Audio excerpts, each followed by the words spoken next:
Bien-aimés dans le Seigneur, bonjour. Moi, c'est Jean-Martin Pompi Simbiliabo. Je suis ouvrier à l'église Chapelle des Vainqueurs, Mbandaka. Je bénis le Seigneur pour cette opportunité qu'il me donne de parler de sa part, partager la parole ce matin. Et merci à son serviteur, le pasteur Bienvenu à Cassia, pour cette marque de confiance et de considération. Alors, j'aimerais lire une écriture. Ce matin, c'est Actes chapitre 26, verset 22. La Bible dit ceci: « Mais grâce au secours de Dieu, j'ai subsisté jusqu'à ce jour, rendant témoignage devant les petits et les grands, sans m'écarter en rien de ce que les prophètes et Moïse ont déclaré de voir arriver. » Nous voulions parler ce matin de la grâce qui nous maintient, qui nous aide à continuer dans l'œuvre, dans le service du royaume. Pourquoi nous parlons de la grâce? Parce que la grâce est ce qui nous donne d'aller jusqu'au bout de notre marche et de notre course avec Dieu.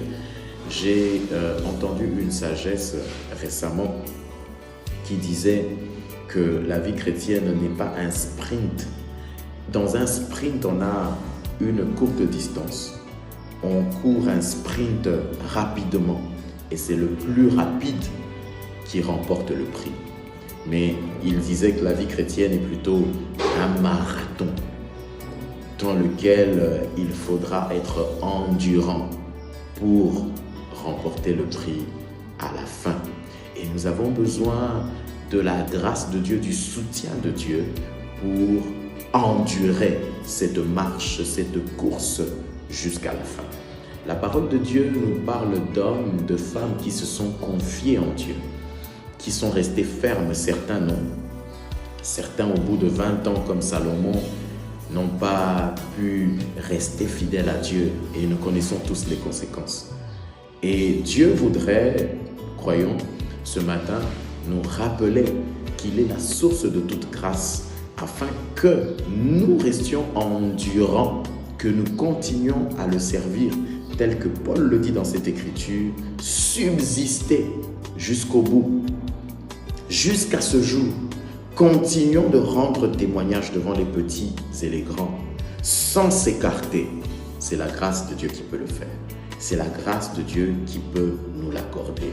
Alors aujourd'hui, nous voulions, ce matin, je me levais avec comme une pensée qui m'a traversé l'esprit, c'était celle-ci. Nous sommes mandatés à porter ou à emmener plusieurs de nos frères vers le Père Céleste, le Dieu de toute grâce, le Dieu de toute bonté.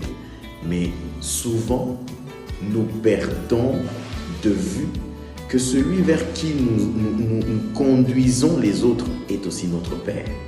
Il est la